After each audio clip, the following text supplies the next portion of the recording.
ایک کنجوس کے گھر کوئی مہمان آیا تو اس نے اپنے بیٹے سے کہا کہ آدھا کلو عمدہ قسم کا گوشت کہیں سے لے کر آؤ۔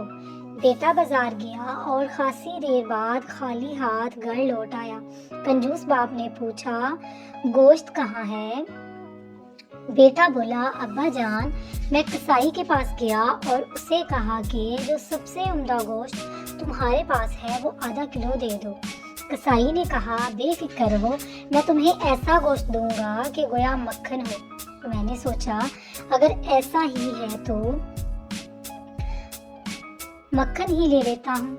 میں نے کسائی سے گوشت لینے کا ارادہ ترک کر دیا اور سیدھا بقال کے پاس گیا اور اس سے کہا کہ تمہارے پاس جو سب سے عمدہ مکھن ہے وہ دے دو۔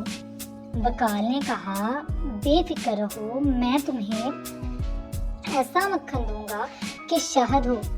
میں نے سوچا کہ اگر ایسا ہی ہے تو پھر شہد ہی خرید لوں۔ چنانچہ میں شہد والے کے پاس گیا اور اس سے کہا کہ تمہارے پاس جو سب سے عمدہ شہد ہے وہ مجھے دے دو۔ شہد والے نے کہا کہ بے فکر رہو، میں تمہیں ایسا شہد دوں گا گویا کہ بالکل صاف شفاف پانی ہو۔ میں سوچا اگر یہی قصہ ہے تو پانی گھر میں ہی موجود ہے، اس لیے میں خالی ہاتھ واپس آ گیا۔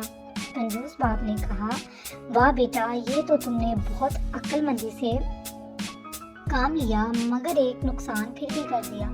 وہ یہ ہے کہ ایک دکان سے دوسری دکان جانے میں تمہاری جوتی گھس گئی ہوگی۔ بیٹا بولا، نہیں ابا جان، ایسا نہیں ہے، میں تو مہمان کی چپل پہن کر گیا تھا، اس لیے کوئی نقصان نہیں ہوا۔